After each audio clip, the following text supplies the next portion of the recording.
Director గారి previous pictures చూసుకుంటే it's different character generally heroine క్యారెక్టర్స్ని the way he generally showed ఇది చాలా అదే హిందీలో హట్కే అంటారు కదా చాలా చాలా అంటే he never went by the images.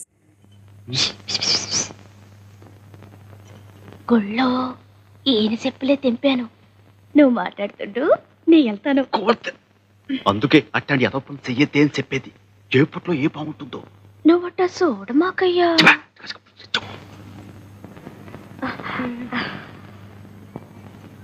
Are you a student?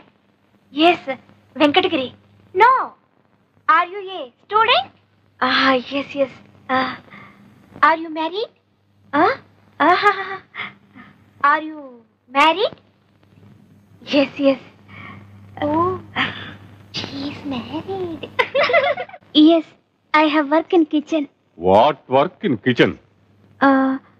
Cleaning the floors, boiling the milk, cooking food for him.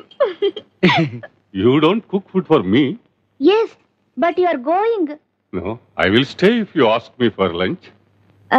Then I'll cook vegetables. But if I stay, he will not like it. No, no, he likes you very much.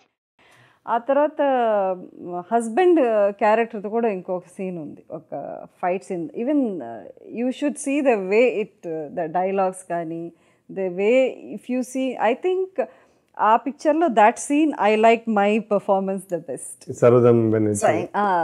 మా ఇద్దరి మధ్య ఒక scene ఉంది. I was so convinced by myself even now today when I see that.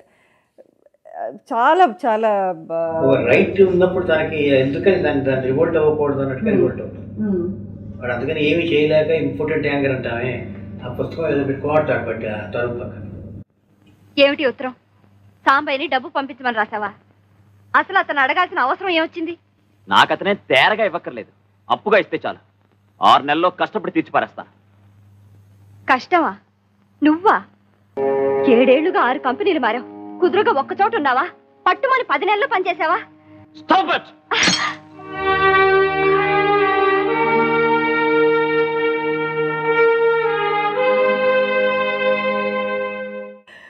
But his also was a beautiful character. And నాకు maybe it main lead కాకపోయినా there were some beautiful scenes. చాలా favourite scene ఏంటంటే చిరంజీవి గారు వచ్చి చూడటానికి వస్తాడు. Because he's brought this girl up, అమ్మాయిని చూసుకున్నది, చదివించింది. So he has this kind of చాలా deeply affectionate kind of love towards her. So and he's very possessive about her. ఆ అమ్మాయి కంట్లో he doesn't want to see her cry, అంటే అంత ఎఫెక్షనేట్గా చూసుకునే మనిషి. సో షీ డజంట్, తనకి రివీల్ చేయటం ఇష్టం లేదు హస్బెండ్తో ఇలా how the things are going, అసలు the way he has changed అన్నది she doesn't want to reveal to Sambayya. But ఆ సీన్ ఒకటి, the way it plays out, if you watch it even now again, ఎంత బాగుందో అసలు. the way it is done, she is going inside and మొహం కడుక్కుని వస్తుంది. తర్వాత ఏంటి కొంచెం డల్గా ఉన్నావు, ఏంటి ఒంట్లో బాగాలేదంటే, లేదు ఏదో తడబడుతుంది అనమాట, వేసవికాలం ఏదో అతని ఇట్లా మళ్ళీ నాలుగు కొరుకుని, కాదు ఇప్పుడు ఈ సీజన్ కదా అందుకే అట్లా అనిపిస్తుందేమో అని అలా ఏదో కవర్ చేసి చెప్పి